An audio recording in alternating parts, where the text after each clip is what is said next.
მოგესალმებით, თქვენ უყურებთ რეგიონის დღის მთავარ ამბებს. ერთი ადამიანი დაჭრეს ცივი იარაღით დაბა ბაკურიანში. შინაგან საქმეთა სამინისტროს ცნობით, იგი წარსულში ნასამართლებმა პირმა ურთიერთშელაპარაკების დროს დაჭრა და ადგილზე მიიმალა. პირი დაკავებულია.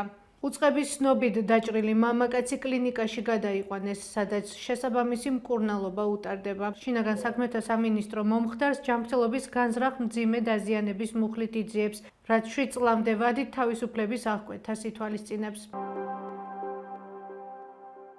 ასპინძის მუნიციპალიტეტის სოფელ ოშორაში სპორტული მოედნის მშენებლობისთვის მერია 170,000 ლარზე მეტის ღირებულების ტენდერს აცხადებს. ინფორმაცია სახელმწიფო შესყიდვების ვებგვერდზეა გამოქვეყნებული.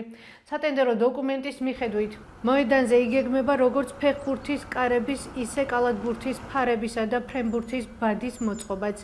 ამავე დოკუმენტის მიხედვით, კომპანიამ ხელშეკრულების დადებიდან 3 თვეში უნდა მოაწყოს სპორტული ინფრასტრუქტურა.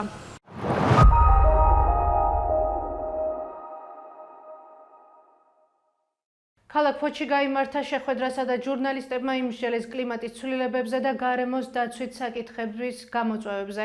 ყურადღება გამახვილდა ამ თემების გაშუქების სირთულეზე. საჯარო გადაწყვეტილებების მიღების პროცესში საზოგადოების რეალური ჩართულობის ნაკლებობასა და საჯარო განხილვების ფორმალურ ხასიათზე.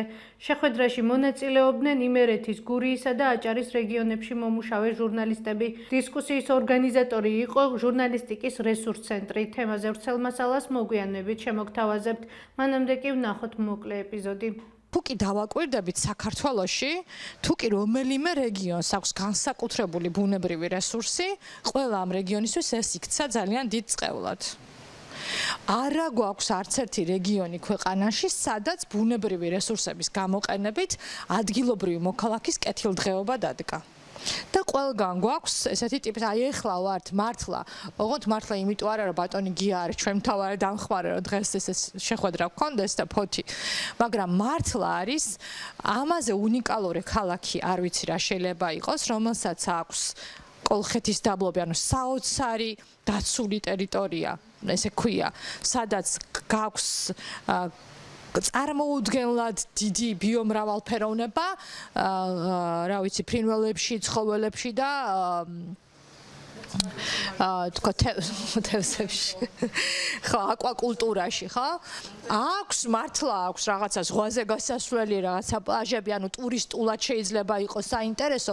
ტბების იმაშია, რა ქვია, სასწაული ტბების ალყაშია თავიდან ბოლომდე.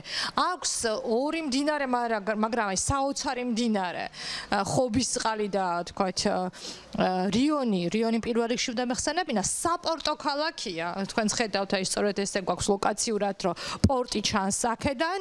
აქვს ესეთი მსხვილი ბიზნესები, როგორიც არის თქვათ ტერმინალი და გადამუშავება და აქვს უაღრესად დიდი პრობლემები, გუშინ აქ საუბრობდნენ თქვათ ყველა იმ პრობლემაზე, რომელიც უკვე ჩვენ ჩამოთვალეთ წეღან, დაწყებული კულტურული მემკვიდრეობის დაცვიდან, ჯანმრთელობის პრობლემებიდან, ეკონომიკური სიდუხჭიდან, სოციალურად ადამიანებზე ეს არ აისახება და პრინციპში ეს არის მაგალითი იმის, რაც გვაქვს ყველა სხვა დანარჩენ ნაწილში.